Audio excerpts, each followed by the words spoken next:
Well, folks, welcome to one more edition of Politics and Random. Egberto is your host, trying to get my mic together, trying to get all these things together. We are a little bit behind. Hey, guys, I am looking at some packet losses here, but it looks like it has slowed down. Let me know if everything is on track. Let us know if everything is on track. Anyhow, we are going to have a great show for you today. Good things are happening today. Good things are happening today. Michael Rudnin starts out with, well, before... Let me just kind of bring new folks into the fold. May Wood, welcome aboard. Long Beach, California. Oshana Katrainaido, welcome. Good afternoon. Don't think I've called that name out before. Let's see. AVQ says, yep, the audio video is out of sync, but it's not too bad. I think it's going to catch up eventually because I see that the packet losses has stopped. There must be some process running in the background where this has started to occur. We'll try to figure it out. We haven't had this problem over the last few years, so there must be some sort of a driver in there. There is one thing that I did today that I installed a virtual driver because I'm going to try to bring some telephone calls in. So I'm experimenting to see how that is best going to work. And I installed a couple of drivers. I hope that didn't screw things up. Doesn't necessarily mean that is the case. Anyhow, we'll continue. I think the sync should come back in the long run. I think it should come back in the long run. ABQ says it's a driver issue. IO Bit Driver Booster will fix it. I will take a look at IO Driver Booster to see what that has to do. Pay the packet loss bill. That sounds like something that would definitely come from El Senor Eric Hayes. Okay, let's go ahead and bring out our researchers' information. Biden extends federal student loan payment, pause, through May 1st. Given these considerations, today my administration extended the pause on federal student loan repayments for an additional 90 days through May 1st, 2022. As we manage the ongoing pandemic and further strengthen our economic recovery, President Joe Biden said. Meanwhile, the Department of Education will continue working with borrowers to ensure they have the support they need to transition smoothly back into repayment and advance economic stability for their own households and for our nation. Biden is doing what he can, his presidential power, to improve the lives of millions of people. As far as I'm concerned, our society is pressing a boot debt to the necks of young people. This will alleviate that strain, at least for a while. We're going to talk about student loan a bit deeper when I have, that was one of the topics of discussion for today anyhow. Let's see, Rudness says, good starts. Climate crisis aren't coming. Global warming is an existential threat, and we are decades behind the curve to preventing the worst outcomes. From the article, President Joe Biden stood before the world leaders and confidently said that this is a decisive decade in which we have an opportunity to prove ourselves. But when it comes to climate action, has the United States even begun to prove itself? We just have a mountain of good starts that are surrounded by loopholes, no accountability. Look, I'm going to just say this. I don't normally talk like this, but I just have to say, we have a right wing that is very short-sighted and really makes its followers very dumb. I don't talk like this generally on the radio, but when we are talking about issues that are existential, when it comes to having foresight, we have a sect in this country that it reminds you of the do-nothings of the early 1900s or the know-nothings of the early 1900s, right? They revere their ignorance. They're content in their ignorance. But they're made content in their ignorance because they have a faction that goes out there to make ignorance seem vogue. And that is what we have to work against. That is why we have to do It's Worth It, How to Talk to Your Right-Wing Relatives, Friends, and Neighbors. All right. White House COVID-19 response coordinator Jeff Zients has a harsh warning for Americans who have not yet been vaccinated. Anti-vaxxers went nuts over this, but by my reading just makes me wish they'd included the message to not touch your face before washing your hands. From the White House statements, we are intent on not letting Omicron disrupt work and school for the vaccinated. You've done the right thing, and we will get through this. For the unvaccinated, you are looking at a winter of severe illness and death for yourselves, your families, and the hospitals you may soon overwhelm. So our message to every American is clear. There is action you can take to protect yourself and your family. Wear a mask in public indoor settings, get vaccinated, get your kids vaccinated, and get a booster shot when you're eligible. Eric Hayes actually sent me that as a meme. And he said, look, isn't this harsh? Isn't this really? And I looked at Eric and I said, Please tell me what's wrong about it. If the truth is harsh, shouldn't it be told? Do you prefer the harsh truth or a painful death? Which one do you prefer? Come on, folks, grow up. New York City sees staggering new daily cases of CDC estimates Omicron prevalence tops 90%. Breakthrough infection and surge in cases among the unvaccinated are jolting the pandemic rebound to its core, prompting outgoing Mayor Bill de Blasio to offer cash incentives for boosters. The Omicron COVID strain is the second most contagious virus, only behind measles for spread rates. While Omicron isn't as deadly, hospitalizations are up between 20 to 50%, depending on the locations if you catch COVID. Now, let me tell you something, guys.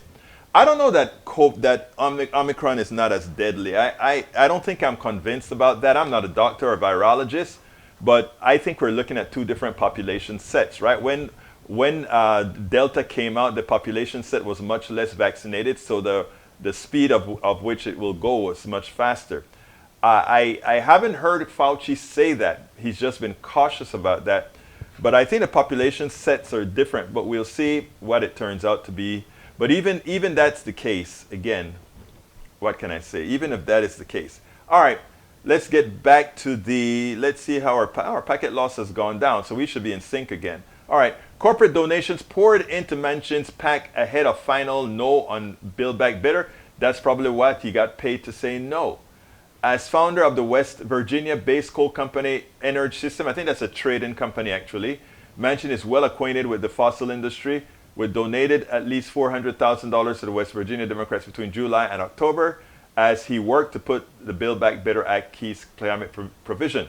This is the way things work when democracy has been weakened. No, when democracy has been purchased is what you should say. The powerful get special access to our government while we are told, sorry, we can't help.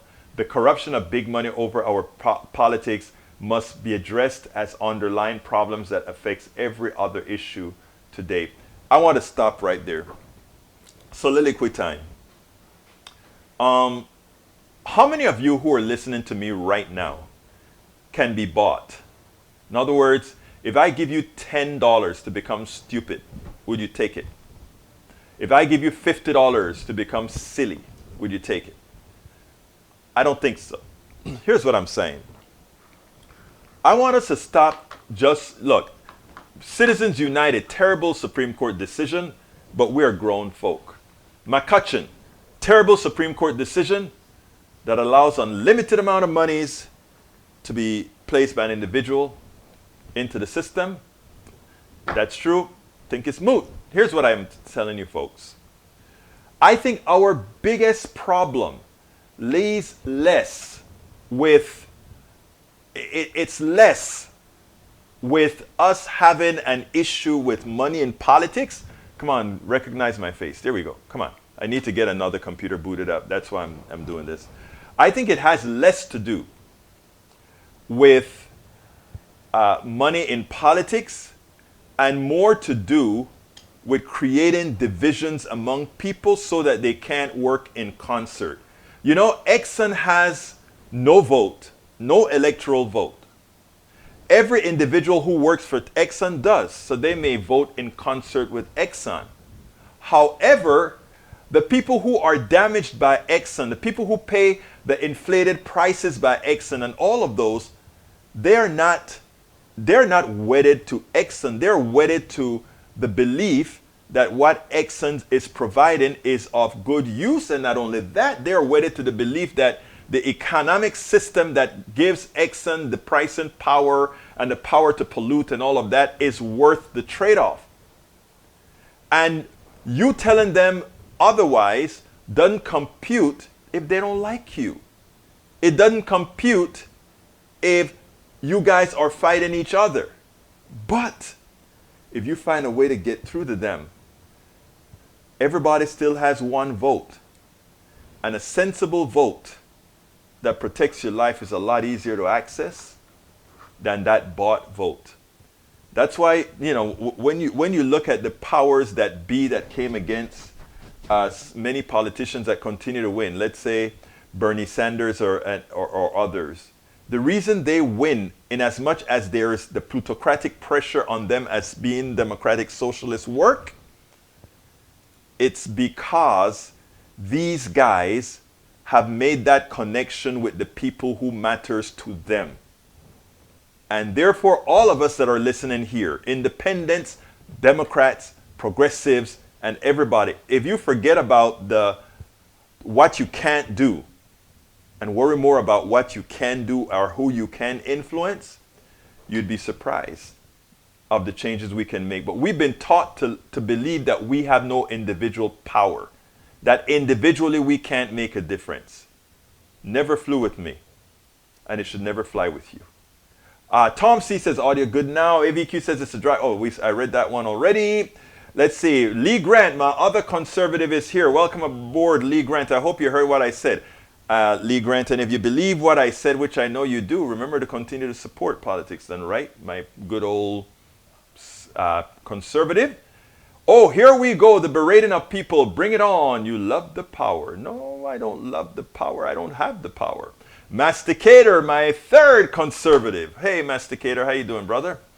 Let's see. Lee Grant says, I get it. If you're a progressive, you're smart. If you're a conservative, you're stupid. That's not what I said. I like certain conservative ideas. But you see, Lee Grant, you just proved my point right there. You heard what I said, and you went ahead and tied it into what you've learned or heard from a lot of the right-wing proponents that are pulling your strings to say that I believe as a progressive I'm stupid. No, I believe, that you as a conservative is stupid. No, not at all. But I can tell you one thing. The people you follow make you do stupid things because so far you have faith in them. My goal is for you, Lee Grant, and you're a good supporter, you're a good guy. My goal is to make you have some faith in what I'm saying, not simply through your ideological eyes, but through a mathematical and thinking process. And then we can compare apples to apples. And you know what else, Grant? You may actually come up with things that says, Egberto, but you're wrong here. Let me give a good example. Let's look at welfare, all right? You guys have some good ideas that I had to pick up in the long run because of how humanity is, right? And I've done it. I've incorporated it into my progressivism. So no, that's not what I'm saying at all, sir. All right, Eric Hayes says, well, this is the norm and people have to live with the fact that attacking people will not solve anything and cause more divisive stuff. I want you to take a look at the attacks and see who do all the attacking, sir.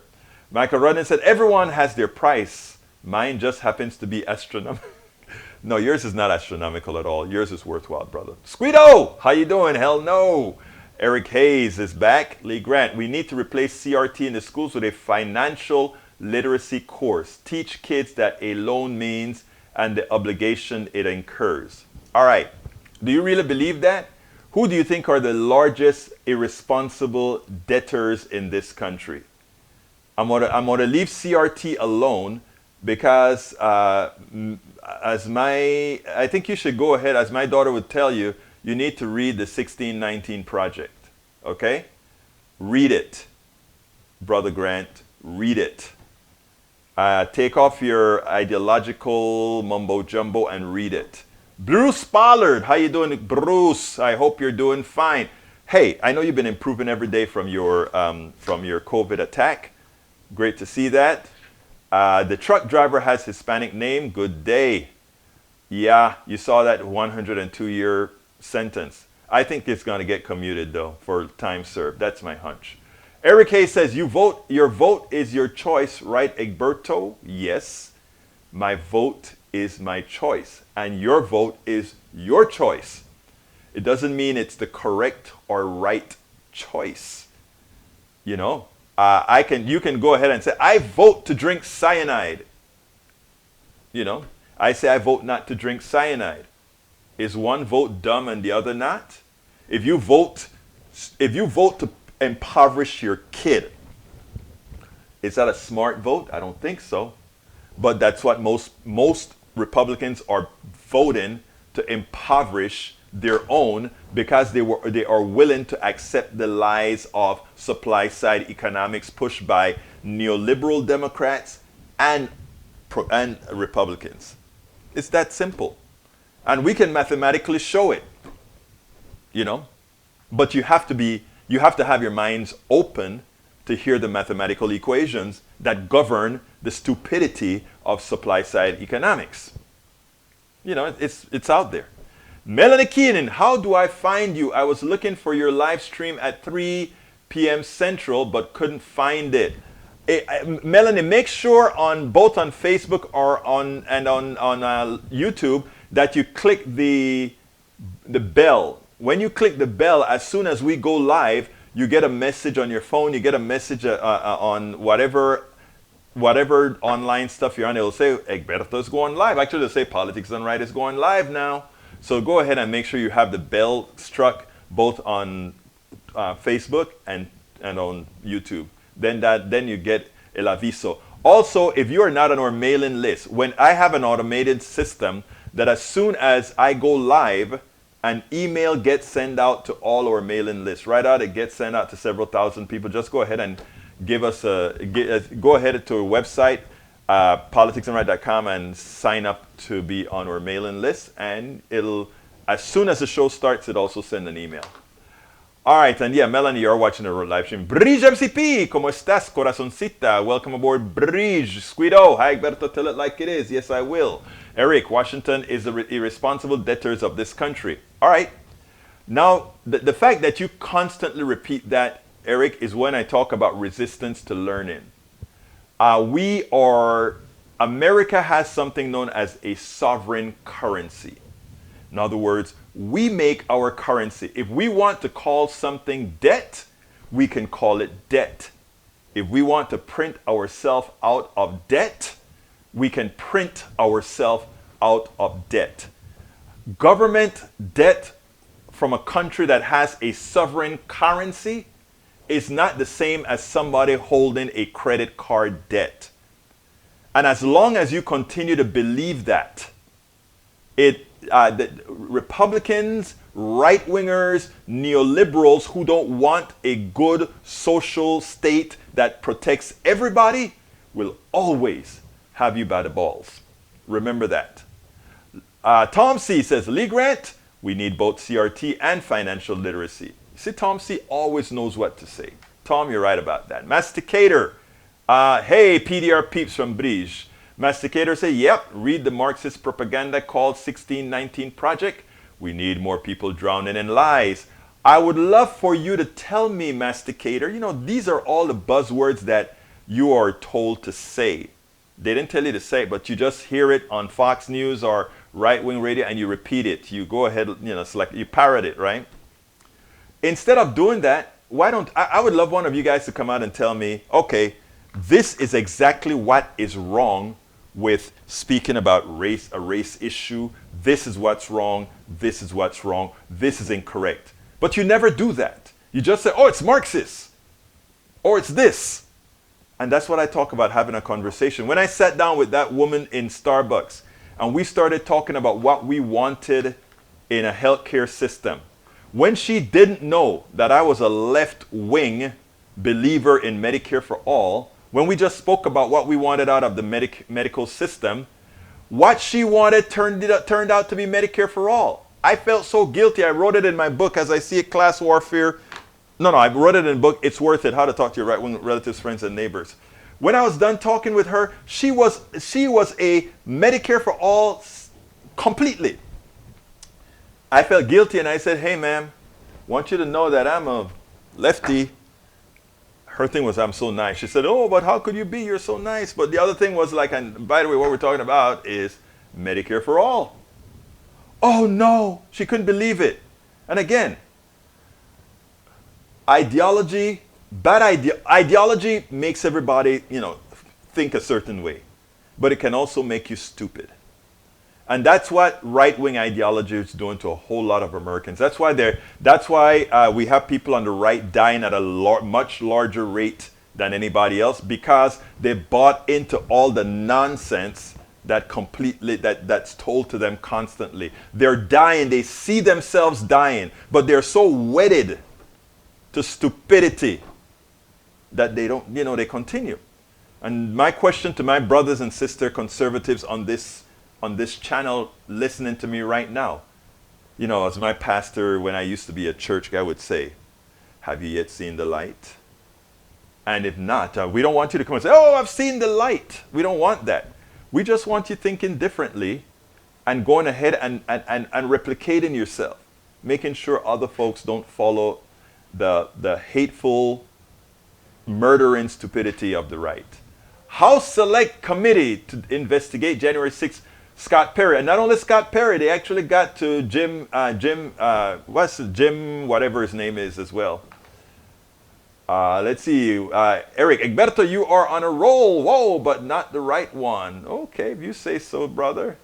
From YouTube, Tom C. Lee Grant, we need both CRT and fit. Absolutely so. Maywood, I think I read that already. Thanks, Bridge MCP.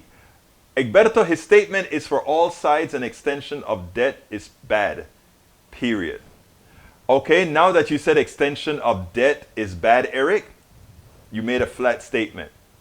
Tell me why extension of student debt is bad. Explain to me the negative effects that will have on our economy, the negative effects that will have. And let's see where we get there. In other words, you've made your statement. It's bad. But I have some commentary on that in a little bit. All right, let's see what else we have. Squeedo says, Polly want a fascist. Okay, continuing. Bruce says, who holds all the debt? The debt is imaginary, but right now China owns, I think it's probably 20% of our debt. We used to believe that China was like the biggest debt holder, and Japan and all of that, and that was really a sort of a Sino-type prejudice. Most of our debt are held by people like England and other Western countries, etc., etc., etc. Most people don't really realize that, right? And the reason why is there are some other reasons that is that way. Okay, Bridge MCP says, Mike, it doesn't promote it. It explains. Harsh, maybe, but just history. Exactly. Squeedo, that's amazing. All right, let's see who else we got new here. Lee Grant says, indeed, our age has been termed neo-racism, the type of thought that leads to racially segregated college graduations. I know where you're going with that, Lee Grant. And you would not imagine that there is some agreement I have with you there. And I'm going to make this quick because I'm doing a lot of talking and running out of time for my videos that I want to get out to you guys. But what you're talking about, neo-racism, is true. As you guys know, every year I go to Netroots Nation, and it's the largest progressive conglomerate of writers, progressive bloggers, and all our progressive politicians. We all get together, over 5,000 of us sometimes in that one place we get together. And we have breakout rooms and all of that. And recently, there's also the breakout group for black bloggers, a breakout group for Latino bloggers, etc. And I agree with those kinds of things. I go to both the breakout for the Latinos, the breakout for the black group, the breakout. I don't go to the breakout one for Asians or anything like that, but I'm just saying. And by the way, these breakouts, anyone can go to it. Whether you're black, Latino, Asian, or whatever, you can go to it. But they have these breakout boxes to centralize on those particular issues. I'm for all of that. But another year, they came out at Netroots with something called safe spaces.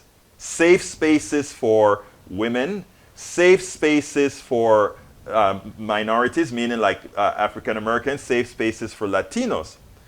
And I kind of got upset, right? And, and a few of my African Americans, not black, but African American, the black folks agreed with me, meaning my black brothers from Jamaica and my black brothers from Dominican Republic that are also at Netroots, they agreed with what I had to say. But my African American brothers and sisters, they were kind of upset with me that I wasn't into this safe spaces thing. Because I think safe spaces give the impression that that somehow you will let other people's deficiencies, prejudices affect you. So you want a safe space from them. And I don't. I want to be in their faces with their irrational racism, with their irrational prejudice. I don't need a safe space from them. They need a safe space from me. And that's my point.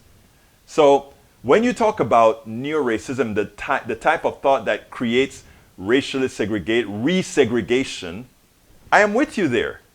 And I have issues with a lot of minorities, Latinos and African Americans and others who don't think, and also women. And of course, that part is touchy because I'm not a woman.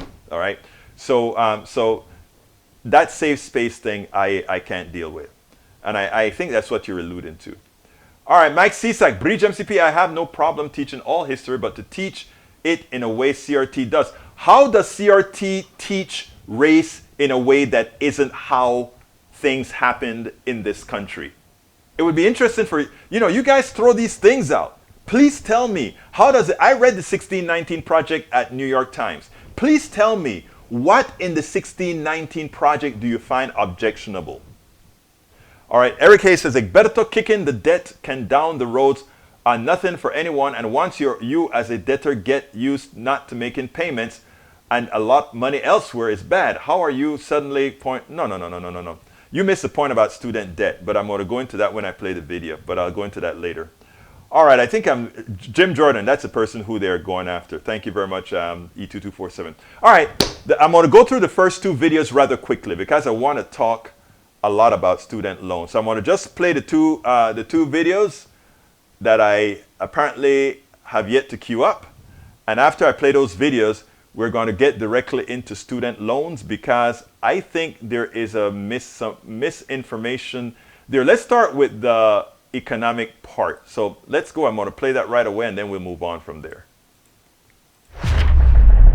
When you hear me talk about our system is not designed to help people, our system is not designed to make the personal economies of people better, to improve their form of living. Many of you think, oh, you crazy person, you just don't believe in capitalism. I believe in free enterprise, a strong private sector, a strong public sector, a strong social safety net to ensure that no one entity can take advantage of the other, to ensure that people can live the lives that they want with the happiness that they have. I mean, you take a look at the happiest countries in the world, they have the type of economic system that is close to what I'm looking for. I want you to listen to this to show you how within our system it's designed to keep you down. It's designed to not care about you, and why we have to elect the type of progressives that will go into the system and make changes. Check this out, and then we'll take it on the other side.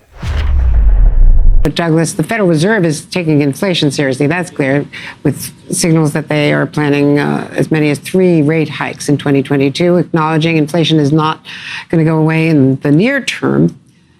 So what is your economic take on all of this? Well, the economy is growing quite strongly. We saw the third quarter data revised up this morning, and all indicators on the ground are that we're growing at something like 7% in the fourth quarter. We're going to carry that momentum into next year, 6% say in the first quarter and 4 or 5% for the year. So there's no real problem with growth in the U.S. And certainly from that perspective, there's no real danger of not doing Build Back Better. I mean, that's not something that's really on the merits needed right now. It's a political issue for the president for sure, but that's not something that has to happen. The bigger issue is the supply chains and the inflation. And the reality is that today's theater notwithstanding, you can't manage supply chains from the Oval Office. And the best thing that can be done is to recognize that one person's supply chain problem is another person's labor shortage, and do the things we heard the panel before us talk about in terms of a broader effort, not focused just on vaccines, to combat the coronavirus. That'll solve the supply chain problems. And it'll be up to the Federal Reserve to deal with the inflation, which will continue into next year. It's durable through 2022 for sure, and it will be a combination of getting the liquidity out of the system and raising rates to knock down some of the probably $2.5 trillion worth of fiscal stimulus that households are carrying into next year. So growth is not the problem, inflation is, and the supply chain is really about the public health policy. I want to pick up, Doug, on what you said about no real need for BBB as the president tries to revive it, and Schumer's going to try to revive it now. We heard the argument yesterday from the president that the Build Back Better plan would help reduce inflation. Here's a little bit of what he had to say about that yesterday. All the things in that bill are going to reduce prices and cost for middle class and working class people. It's going to reduce their costs. Well, bring down all those costs across the board, from child care to a child care tax credit. And there are a number of economists and economic writers who agree with that. There was a Wharton study, I believe, yesterday. What do you make of that argument? I don't think that's quite right. I mean, certainly the first year of Build Back Better as it came out of the House is stimulus in an economy that doesn't need it and will raise prices across the board. It is true that there's an enormous amount of taxpayer money that will be handed out in the form of child care subsidies and health premium subsidies that will offset those price increases. But the underlying inflation will get worse. This is just a matter of using the taxpayer dollars to cover up the problem. Using the taxpayer dollars to cover up the problem. Just that statement alone. What's wrong with that? Using taxpayer dollars to cover up the thievery from those who have price and power, and decided that even though we don't have shortages, to increase the prices on Americans. So what do we do to mitigate that? We tax that excess profit that they get, give it back to the American people to mitigate that increase in prices. As they increase in prices, we increase their taxes, we give it back to the American people so that they don't feel the price increases that are out there. Look, the thing that, I mean, what I just said was simplistic, and it isn't just that way that it works. There's some more complexities to it, but in the aggregate, that's how it works, right? But here's the deal. Think of what he just said. The economy is firing on all cylinders. 4% growth on average next year. This quarter, 7% growth. Crazy growth, okay? So you ask yourself the question, okay, with that kind of growth, you get inflation. But where's that inflation coming from if the American wages have not gone up by 7% or it's not going up by the average of 4% per year in the aggregate? That means that the economy growing at 7%, but the average American citizen isn't seeing it. That expanded growth goes to the top only. And that is what we have to learn. And when he talks about the only thing we need to worry about is inflation. So what the Fed's going to take care of that. So they'll raise rates so that when they raise their rates, it'll mitigate inflation. True. But who bears the cost? They don't like inflation because borrowed money paid with inflated dollars means that you pay back a bit less than you borrowed, right? But of course, there's interest to mitigate that. But when they keep interest rates high and they keep that very calm economy, the same scenario continues and everybody at the top makes a killing. Americans, I beg of thee, we have to understand the economy and not believe the crap these people with suits and ties go and say, we don't need Build Back Better. In other words, to hell with giving child care, to hell with giving benefits, health care benefits, to hell with giving family leave. That doesn't matter because there's some inflation that we want to knock out. That doesn't matter. Where's the humanity? It does matter. We have a society to make things better for people. We don't have a society just to make things great for those who have capital. And we believe the things that they say as if when they're talking these issues, that somehow we have to keep them at maximal gain so that we will do fine. And if we, the middle class and the poor, don't continue to feel the pain, that somehow it'll get worse. No, it gets horrendous because everything goes to the top. Whenever you hear these people talking on TV, they're not speaking for you. They're not speaking for the average American citizen. They are speaking to keep a particular class funded, a particular class with the clout, a particular class making, and you being there to support them. It's the heights of being parasites. And we don't see it that way. We don't see that they're parasites. We think they've got money. They must be doing something right. All the money that they have is money raised on your back with your intellect, with your worth, and with all that you have provided. They're just controlling the the capital. Let's learn it, people. Let's understand our worth. Oh, Bridge MCP, thank you for reminding me one more time. So folks, please, if you are on YouTube right now, please go ahead and click that. First of all, give me an up arrow, give me a thumbs up on YouTube, but likewise give me a click to join and become a part of the PDR posse by becoming a part of our YouTube channel. Or you can also go to, and I'm pulling it up as we speak, go to politicsdoneright.com/YouTube, politicsdoneright.com/YouTube. That is a way that you can support our program on YouTube. Another way to support our program is to, and that's the wrong link. How did I get such a long link? Because I did the wrong thing. Yeah, go ahead and support us on YouTube. Likewise, support us on Patreon. Patreon is spelled P-A-T-R-E-O-N. P-A-T-R-E-O-N.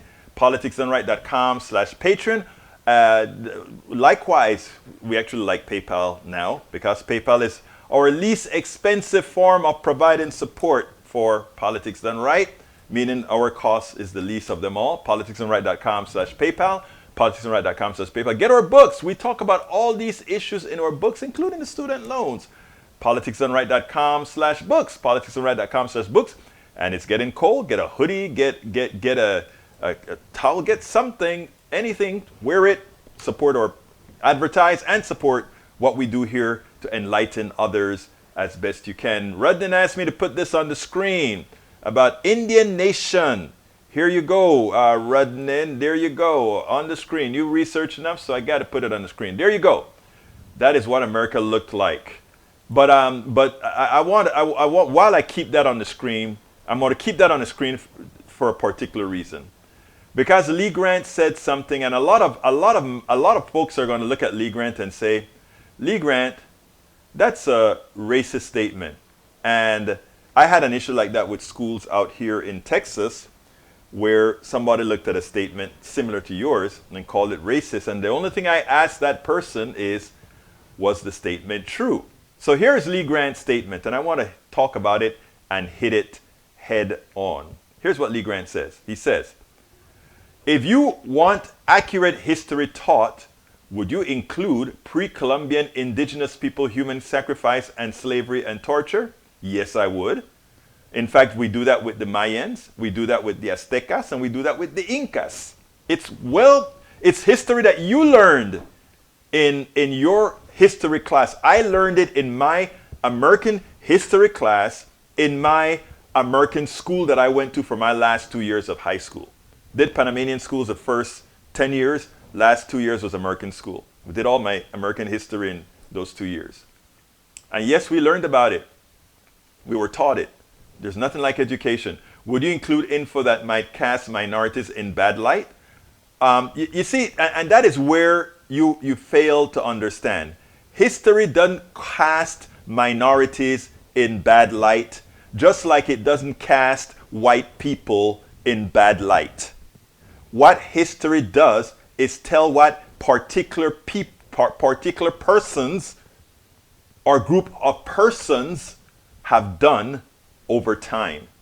The problem is, if you take history in segmented portions, if we, and I'm going to go back to a previous statement you made, Lee, because it's going to pick up on that. In fact, let me go to your previous statement, Lee, because the previous statement is the one that I thought I would have read first. And your previous statement said, para ver, I want to read it because I want people to understand what it is that you are actually saying or what you're actually implying. Because it is important that we get it. Where is it? The statement that says white nations. Ay, la madre mia. You got to find that. I want to find that for you, Lee, because I want to answer that for everybody to see based on the statement that you made, because you made it.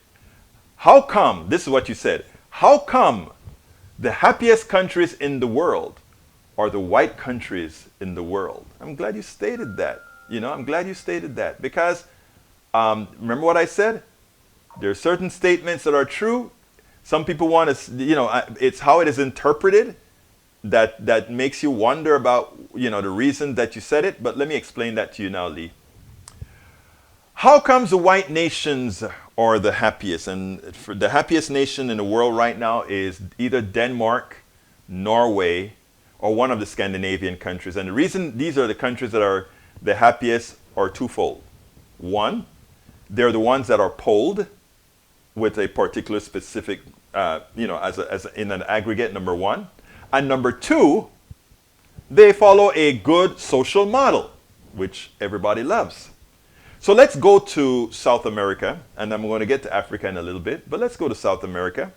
Why doesn't the same apply to South America, to the people you would call minorities, right?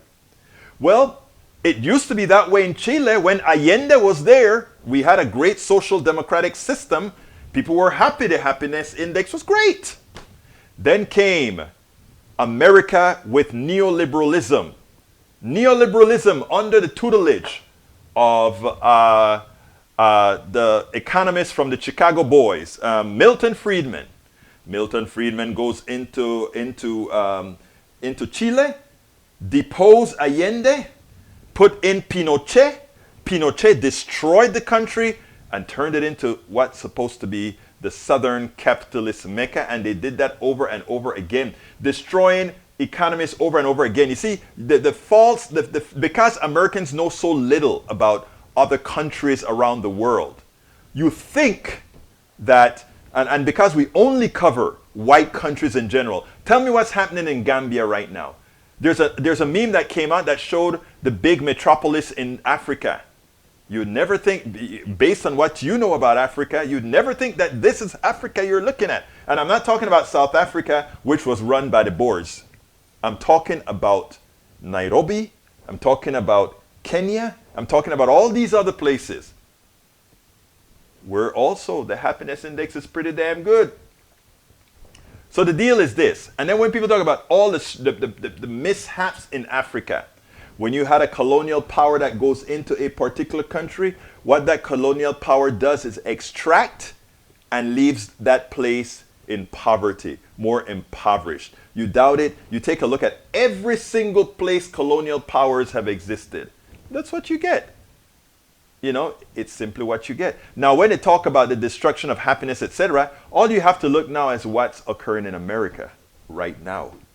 We are in that slide that we have to decide if we're going to follow the right or not, if we're going to become happy or not. So Lee, while you may have said those things superficially because that's how it looks, what you've done perfectly is made my point. So thank you so kindly. You've made my point perfectly with the two statements that you've made. All right, let's see. Norman Reynolds says, imagine the growth occurs at 7%. Where are these dollars going if salaries are not raised? To that, the workers, the benefits growth. It's those with money, capital. It's wealth transfer from workers cannot benefit from the growth. That's what I'm saying. We worship capital. That's all that matters in America, capital. And until Americans understand, but Americans don't understand it. And that's why we have to take the pains. That's why we have to take Eric's insults, because Eric is an accountant that doesn't know about capitalism, because they keep it within and they give you tunnel vision as far as what our economic system is supposed to be. Mike Cisak, man, we got a bunch of conservatives in here today. Maybe we should teach how leftists have made poor POC in the U.S. slaves economic with welfare. No, actually the most people on welfare are white people. Did you know that? I think you should know that if you're going to make a statement like that. And do you consider them slaves? No, I think more. Let me give you something that I won't relish in saying, but it's the truth. Those people that are living on the dole are not all that dumb. Because you know who else lives on the dole? The wealthy. Remember that. The left should look at history and consequences of its domestic policy towards POC.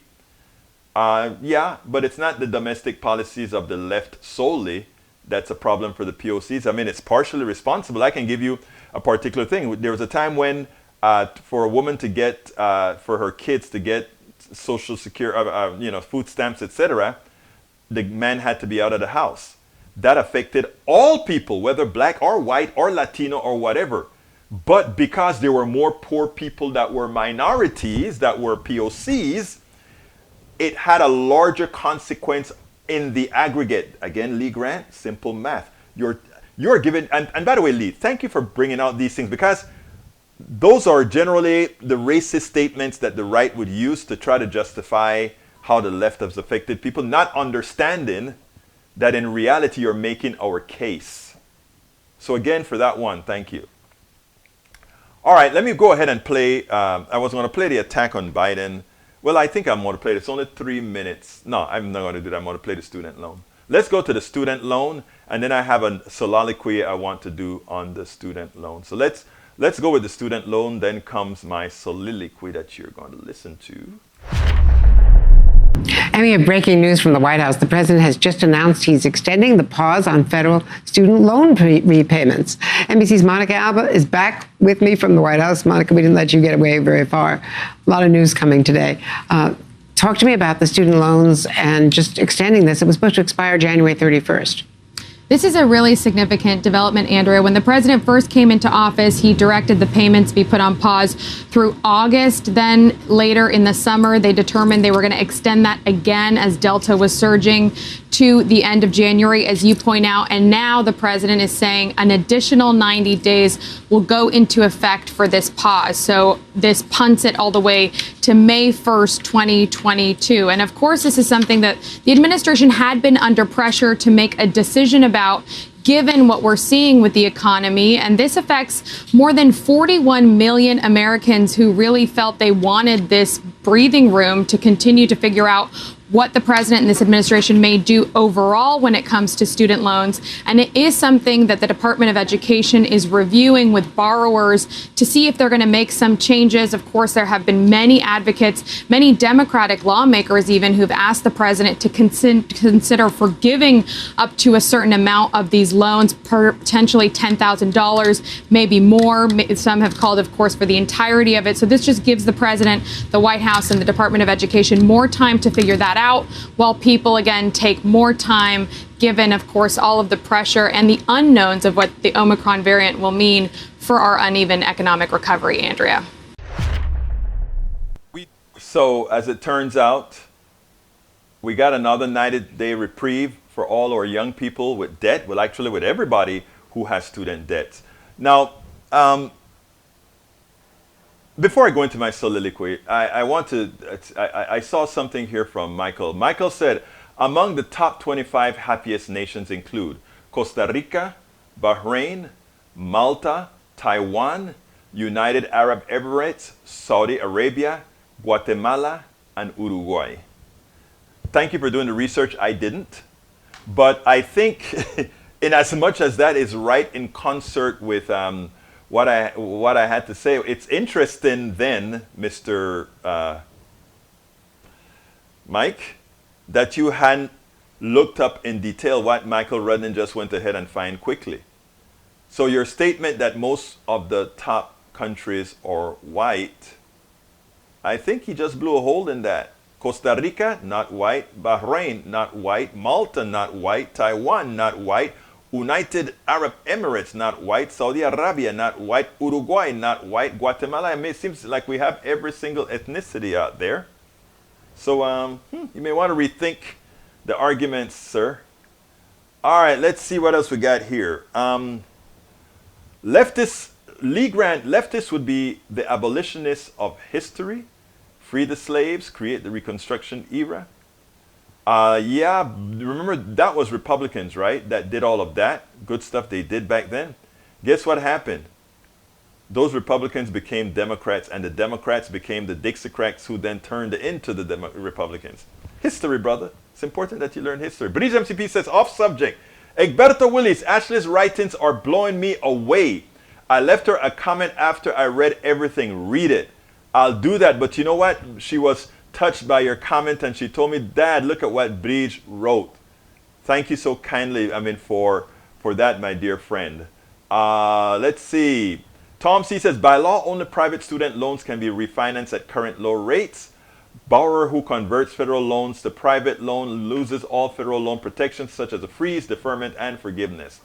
Michael Renza Egberta, negative. Most of the happiest nations are white majority, but the point is nowhere near all of them. Well, thank you. Thank you for correcting me on that one. I thought you meant otherwise when you put that there, but that's good. That doesn't matter. That doesn't change the reality of what makes it happy, right? Because like I said, what was the first statement that I made? Polling, right? Did anybody go and poll the different tribes that nobody talks to around the world in Polynesia? Did anybody go ahead and poll the folks in Botswana? I'm talking about these different tribes. I don't think so. I don't think so. Okay. That's great. Let's see. Ashley replied to Brige. I got the message. I feel honored. You forgot the H, baby doll. left deficit. Okay. Anyway, continuing, folks. Let me talk about student loan. This is important. I have an open discussion with a darn good friend of mine, a professor here at the university, a very good friend of mine. And it's amazing that when I'm thinking, sometimes I can't even remember names, right?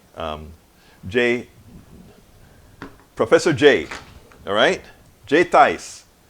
He told me that I needed to be careful the way I pushed student loan forgiveness. And he made a great case. And the great case he made had to do with all those folks in Appalachia that never took advantage of student loans. They just went ahead and didn't go to college.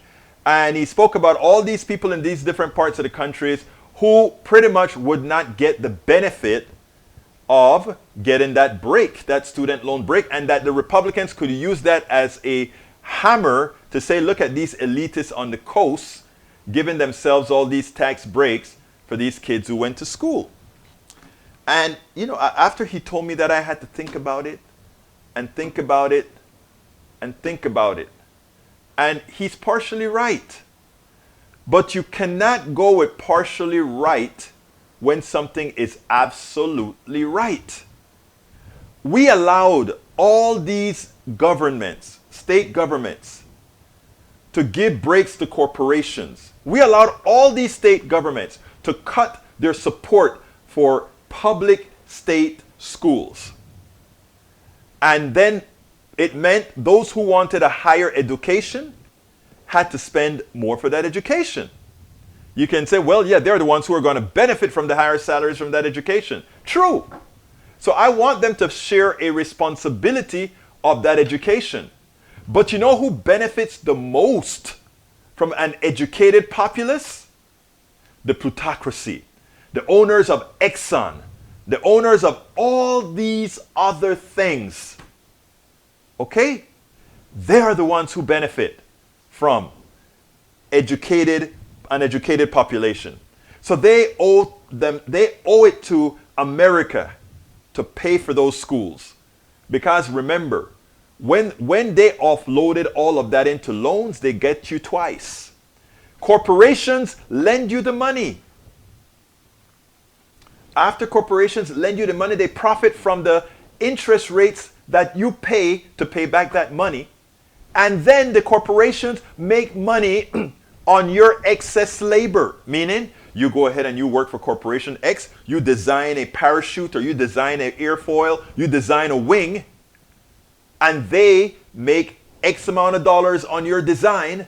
They pay you a bit and they profit the rest. So everybody is making a profit on you. I'm not saying you shouldn't partake in your education, but it should be shared. And that's what student loan forgiveness is all about. Student loan forgiveness is saying for those people, and by the way, if somebody in Appalachia wants to step out and go to college like many do, do it. If somebody in the ghetto, the barrios, and everywhere else want to do it, do it. But it is important for us to understand how our economic system works, so that when we come and talk about we want to have loan forgiveness. It doesn't look like when I wrote the first part of this story, and I put it on YouTube as a video on YouTube. Somebody said, "Egberto, you freeloader, pay your damn bills yourself. I don't want to pay your bills." To which I replied to him is, I am not in this fight for me. My student loan was paid off 10 years after I got out of college. Every penny of it was paid off by me. Okay? So I'm not a freeloader. Most of this stuff that I'm doing is not, oh, I'm doing it for Egberto. It's not the case.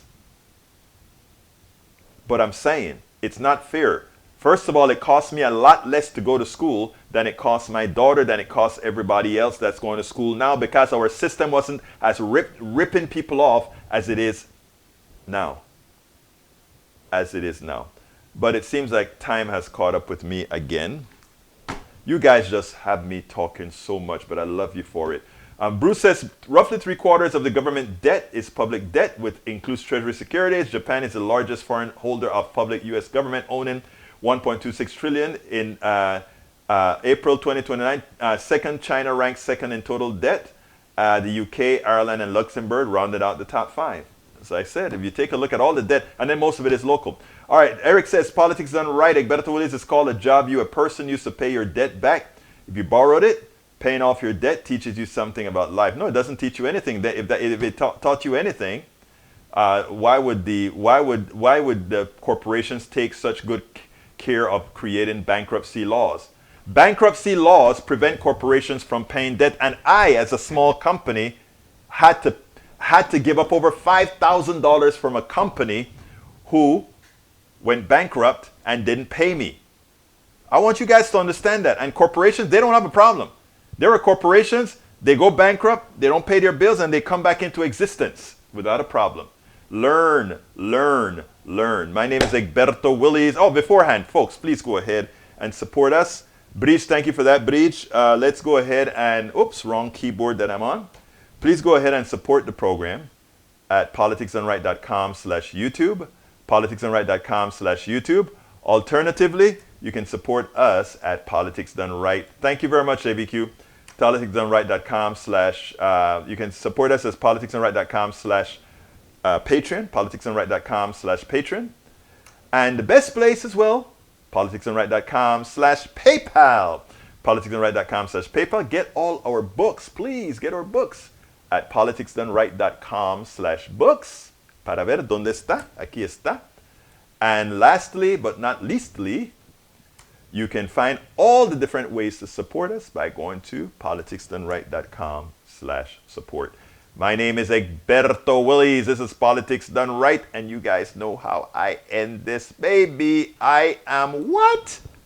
Out! We spend a lot of time deconstructing the news, trying to parse it into a form that everybody can understand. We try to find those little nitpicks where it flies above the fray, etc. If you really like these videos that we do, I want to ask a big favor. Please go ahead, number 1, subscribe to our channel, and number 2, please join if you can. Thank you so kindly for watching. Keep watching. Please remember to share. We must populate the entire internet with our progressive message, a message that we know is what most Americans say that they want. So help us, please join.